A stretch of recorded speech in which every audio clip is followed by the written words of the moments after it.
The Office for National Statistics, or ONS, is tasked with collecting and publishing statistics on the economy, population and society of the UK.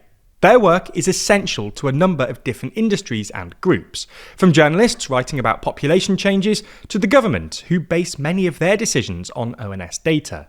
It's vital, therefore, that the ONS produces reliable and timely data, but this isn't currently happening. While stat-related shortcomings might not sound that important, they really are. Without this data, the government is making decisions on the economy without knowing the full picture. In the words of John Burn-Murdoch of the FT, the result is an era in which not only public discourse but government policy risk being guided more by vibes than hard evidence. So in this video, we're going to have a look into exactly what's gone wrong at the ONS, and what the impact this has, or is having, on wider society.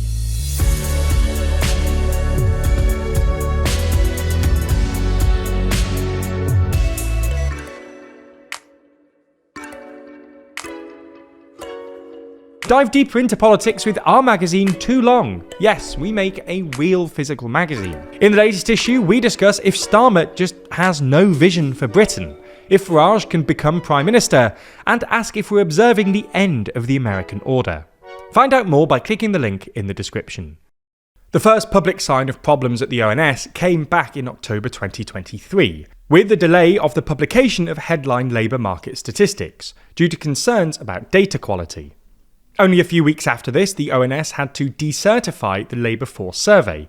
In other words, admit it wasn't reliable or trustworthy enough to meet the UK statistics standards, as defined in the Statistics and Registration Service Act of 2007. A year later, in 2024, the ONS decertified a series on the size of populations of different nationalities, and this year they decertified the Wealth and Assets Survey, which measures crucial economic data on assets, savings, debt and retirement planning.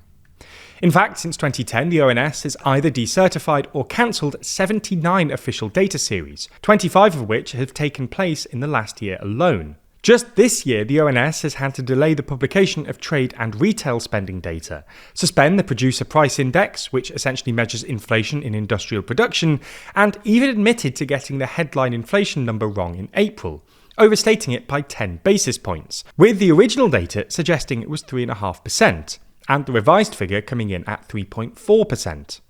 While a 0.1% overstatement might not sound like much, it definitely added to the bad vibes. After all, markets are expecting 3.4%, so the original 3.5% number was met with headlines about how UK inflation came in higher than expected, and about 25% of the UK's national debt is inflation-linked, which means April's inflation figure will have wrongly cost the UK taxpayers hundreds of millions of pounds in extra interest payments. So, what's gone wrong with our stats, which used to be seen as the international gold standard? Well, broadly speaking, there are two main problems: declining response rates and a lack of money.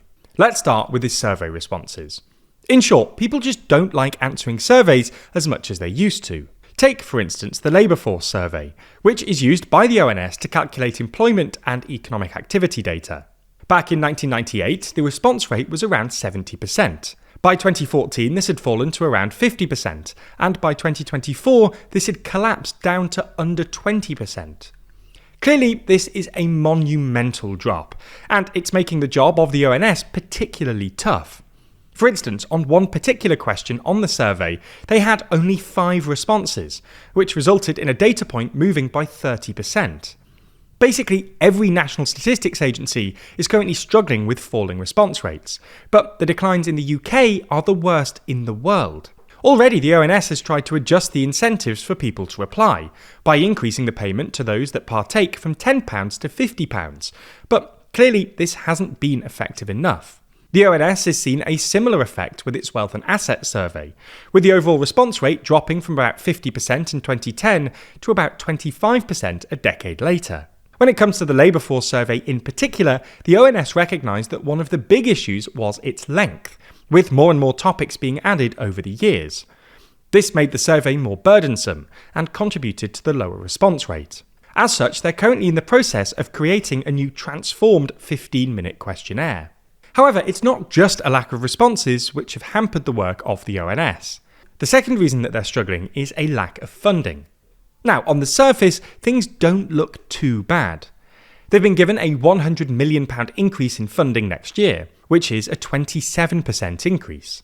However, this additional funding has been ring-fenced for preparations for the next census, scheduled to take place in 2031. In reality then, ONS funding is set to remain flat in cash terms, meaning that funding will fall by 6% in real terms by 2030. This comes at a particularly bad time for the ONS, with the organisation making efficiencies and cost savings of £17.8 million between 2023 and 2024. Already, low pay has contributed to a 25% turnover of frontline data collecting staff, meaning that a quarter of this section of the workforce has been replaced in only 12 months. As we discussed in the previous section, this data collection is vital to the organisation, and uncertainty around staffing will certainly not improve the situation. A lack of funding has also had an impact on the ONS's workplace culture. This is something the Institute for Government has looked into, using data from the Civil Service People Survey.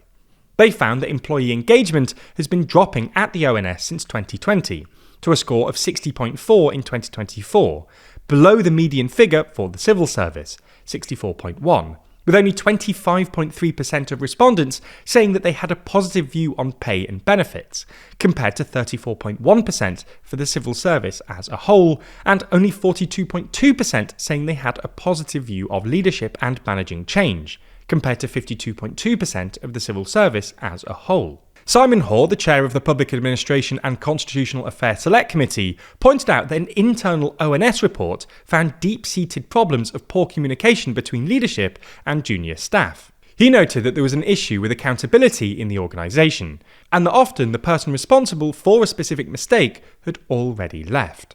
As we referenced in the intro, the fact that the ONS is unable to publish reliable data has severe real-world consequences.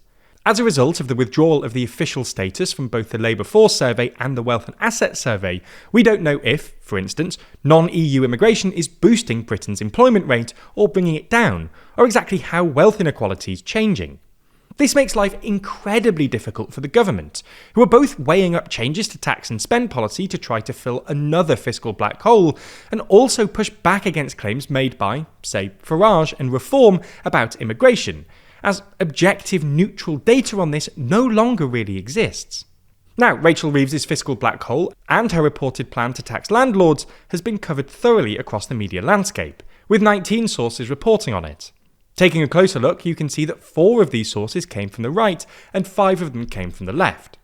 It's clear that there's a vast difference between each side of the political spectrum, with the right using emotionally charged language such as squeeze, whack up taxes and tax rate to portray the policy as punitive, unfairly targeting unearned income and disproportionately harming smaller landlords, and the left framing a potential landlord tax as a fairness and efficiency measure to plug a substantial black hole in public finances.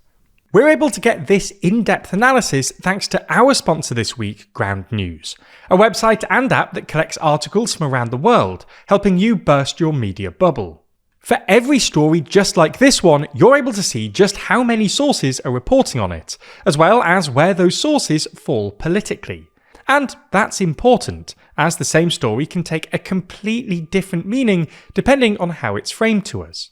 Something that we find helps us tackle this problem even further is their fantastic blind spot feature, a newsfeed dedicated to showing us which stories are improperly covered by one side of the political spectrum or the other. Here you can expand your own viewpoint, or simply help you understand someone else's media reality. It's no secret that the current media landscape is constantly trying to capture your attention and sway you one way or the other. So, having a tool that helps you understand bias and how it affects the media you consume is extremely crucial. If you're interested in staying on top of the news and want to explore more of the amazing features Ground News has to offer, we're offering 40% off the Unlimited Access Vantage Plan subscription by using the link in the description or scanning the QR code on screen. This offer is only available here, so make sure you go to ground.news/TLDR or click the link in the description to get started today.